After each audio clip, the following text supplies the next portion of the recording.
Aku dapat membeli apapun dan merubah apapun, termasuk nasib seluruh warga di kampung ini.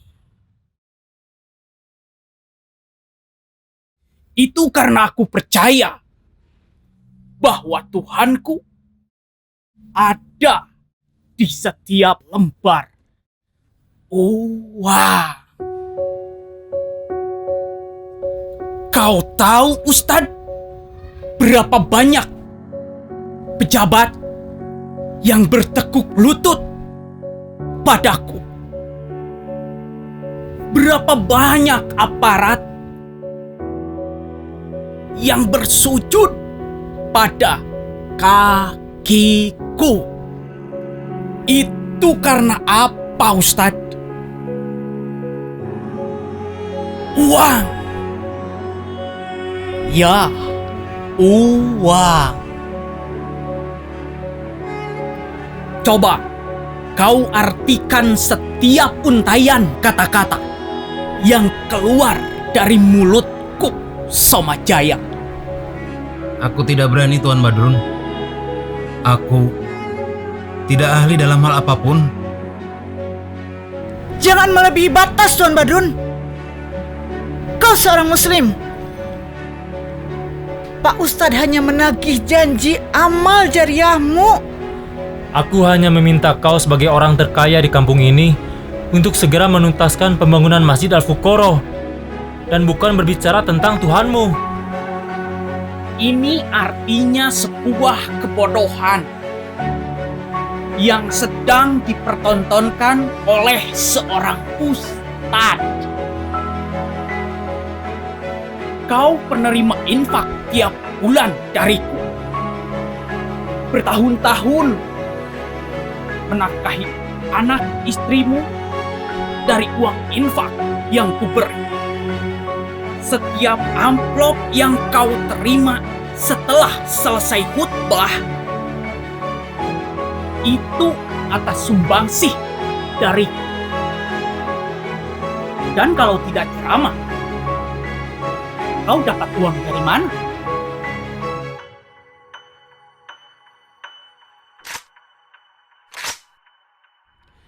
Badrun, Umi, kau sudah terlalu banyak mengeluarkan kata-kata kotormu, Badrun.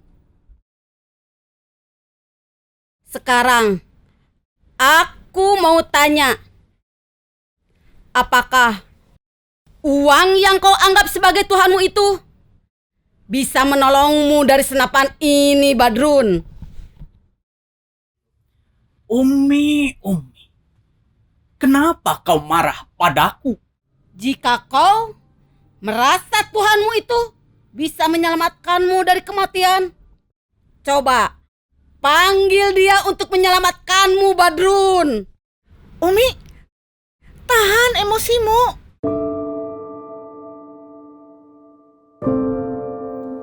Umi, bukankah kita telah melalui jalan panjang dari kemiskinan yang membelenggu? Lalu kini kita kaya raya. Dan kau pun ikut menikmati setiap lembar uang yang kudapat. Aku putramu. Darah dagingmu yang selalu ada di setiap susah senangmu.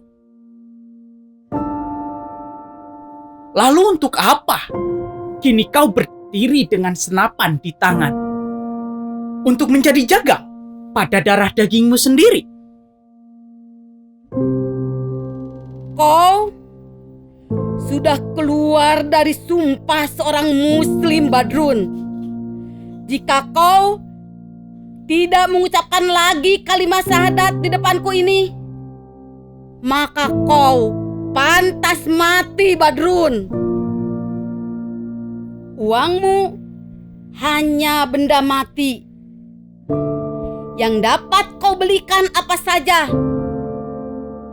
Membayar aturan, menyuap orang, menipu mata syahwat, Tapi tidak bisa kau jadikan tameng dari kematianmu, Badrun. Sekarang panggil Tuhanmu itu. Apakah Tuhanmu bisa menyelamatkanmu dari senapan ini, Badrun? Tahan Umi Mar'ah, jangan melakukan pembunuhan. Dia sedang hilap, Umi. Jangan kau bunuh dia. Ibukulah yang sedang hilap, Somajaya. Dia perempuan yang tidak mau berterima kasih padaku. Lihatlah dengan mata hijau kalian. Inilah Tuhan. Inilah Tuhanku. Badrun, syahadat kamu, Badrun. Tuhanku adalah uang Umi. Syahadat, Badrun.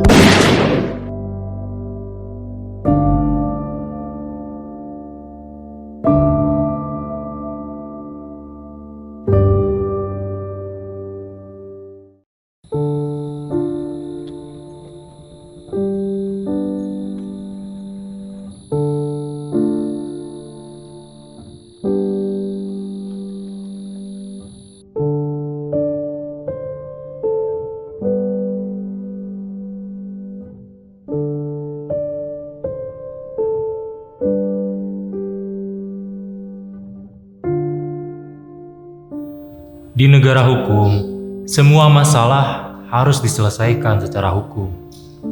Meski pengadilan kadang bertindak tidak adil, tapi Tuhan Maha Tahu atas ketidakadilan hukum dunia. Jika mengaku Muslim, maka harus berani mengambil resiko-resiko hukum. Penjara bukanlah neraka, tapi di mana manusia punya kesempatan untuk memperbaiki diri, berserah diri, dan mengabdi pada Sang Abadi.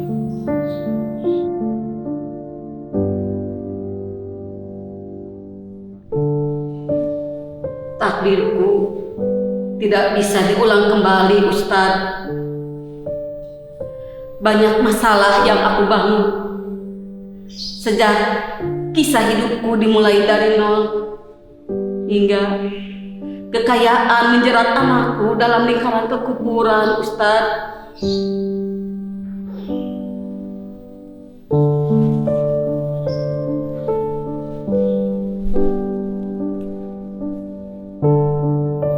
Ada kalanya kekayaan menjadi jembatan cinta antara kita dan Tuhan. Tergantung seberapa siapnya kita mengendalikan kekayaan dan bukan dikendalikan. Sejak kecil dia terlahir dari anak jalanan yang brutal. Setiap hari hidup di kubangan lumpur kemiskinan dan kekerasan.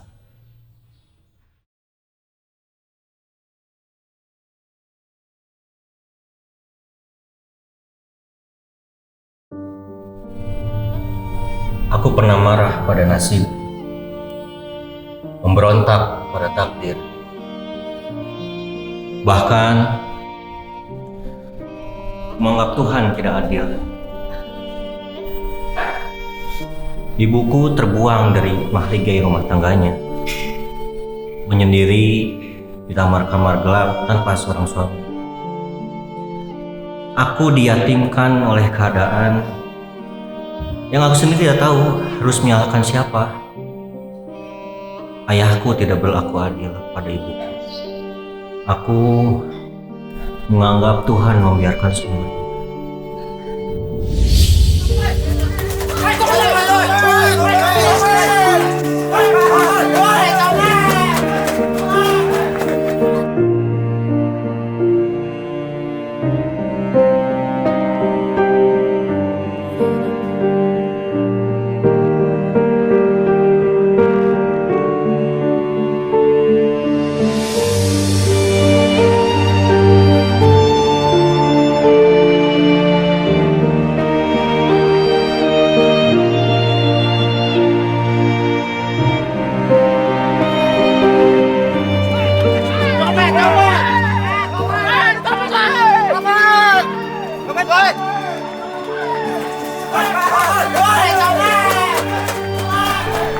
Surya Raga hampir mati dibakar hidup-hidup oleh massa.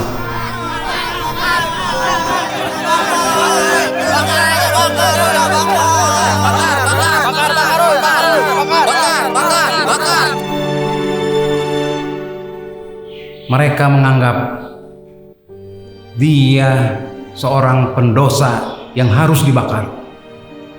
Aku mengangkat Sabodo dari lumpur hitam. Entah salah atau tidak, aku mengangkatnya jadi anak pungut. Yang jelas, istriku tidak setuju dan pergi entah kemana. Manusia itu suka pada yang barbar tak terkendali, bahkan membenarkan segala cara, termasuk merasa diri yang paling benar, sehingga menghakimi yang salah dengan cara-caranya sendiri, seolah dirinya yang benar dan menjadi hukum bagi yang lain. Padahal Surya Raga waktu itu masih kecil dan tidak mengerti apa yang dia lakukan. Jika harta benda menjadi beban dosa, maka kemiskinan akan membuat manusia mudah berbuat dosa. Dosa ada di mana-mana. Di pasar, di taman, di rumah kita, di tempat orang kaya, di tempat orang miskin, bahkan di tempat ibadah. Ku gagal jadi pemimpin umat di kampung ini. Jadi ustadz bukan berarti suci dari dosa. Bahkan aku mengira jika dosa terbesar dan terbanyak ada di para ustadz. Karena merasa mengerti agama, banyak tahu tentang hukum agama, pengabdian dan ibadahnya pada Sang Maha Suci, merasa tercukupi dengan menjadi dai. Kadang merasa lebih pintar dan suci dari orang lain. Itulah penyakit terbesar dari seorang ustadz. Allahu Akbar. Semoga aku bukan ustadz pendosa. Aku akan menyerahkan diri kepada polisi. Aku tidak takut dipenjara dan hukum yang dibuat oleh manusia. Tapi aku hanya takut kepada hukum ilahi. Sebesar apa beban dosaku kelak, aku telah membunuh anakku sendiri.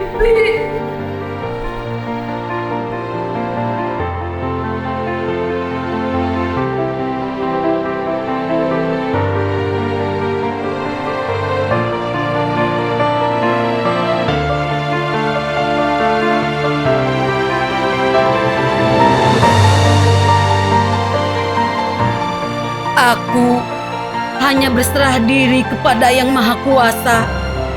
Tapi jika hukum negara yang harus aku patuhi, maka bawalah aku, jangan sungkan.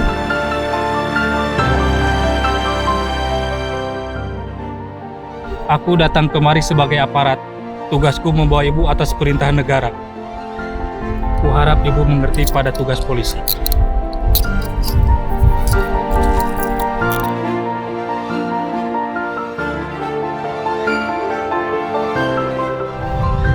Assalamualaikum. Waalaikumsalam warahmatullahi wabarakatuh.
Bagaimana ini?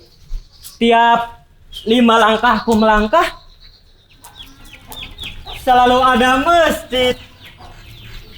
5 langkah dari rumah, pacarku memang dekat, lebih dekat dari tenggorokan. Ini masjid punya siapa sebenarnya? Ya jelas punya Allah tuh. Tapi kenapa banyak sekali? Satu kampung ada 10 masjid. Padahal dari zaman ke zaman yang sholat di masjid cuma 1 orang.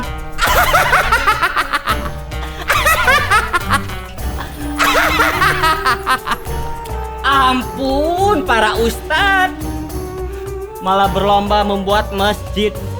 Kepingin punya saham masuk surga mungkin? Atau agar jadi ketua DKM? Capek-capek.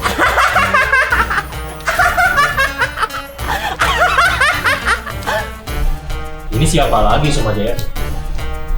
Sepertinya orang gila, Ustadz.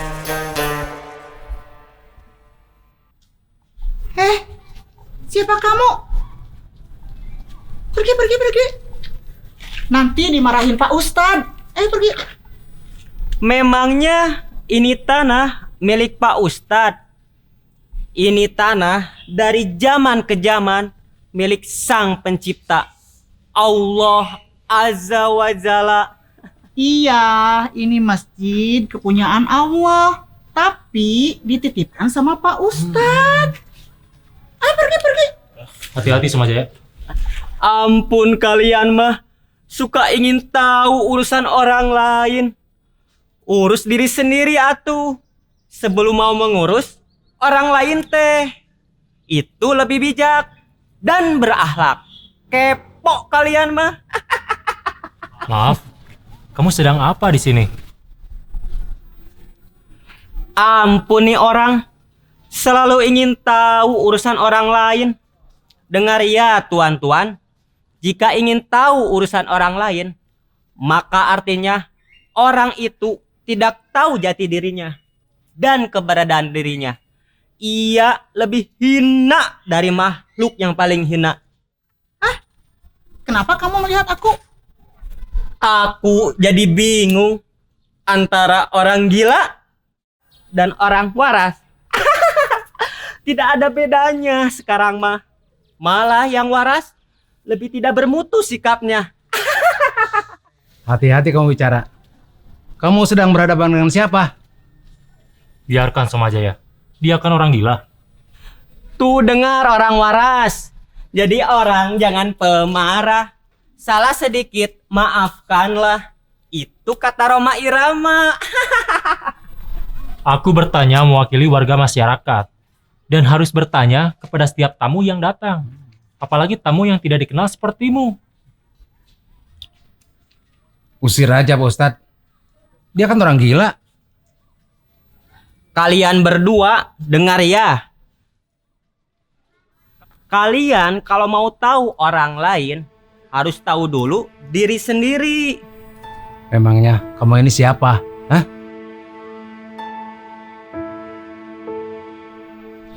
Aku kekasih Sang Pencipta.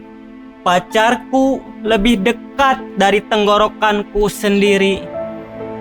Dan akan selalu dekat di setiap detak jantungku. Di mana seluruh darahku mengalir melewati nadi kehidupan, disertai lantunan zikir pada pemilik cipta langit bumi. Aku laut tak bertepi, samudra semesta, hidupku hanya untuk kekasih, hanya untuk kekasih.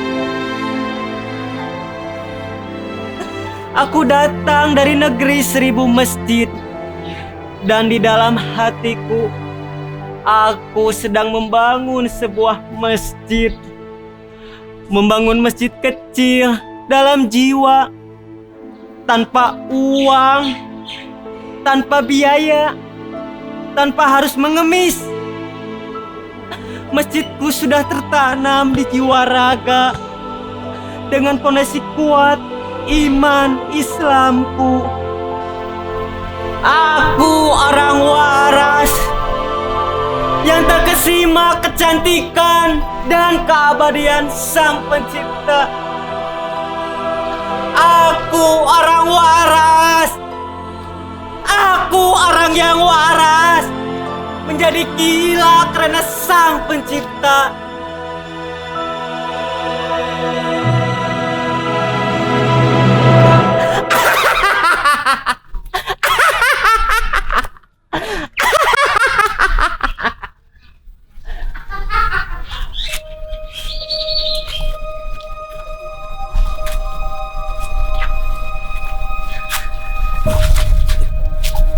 Ada apa, Ustaz? Seharusnya aku korbankan apa yang ada dalam diriku, termasuk harta bendaku meski hanya sedikit, untuk menyelesaikan pembangunan masjid, bukannya mengemis pada Tuan Badrun. Allahu Akbar. Orang gila itu telah mengambil kemuliaan kita sama Jaya. Ia lebih mulia dari kita. Allahu Akbar. Ampunilah seluruh dosa-dosaku. Amin ya Allah.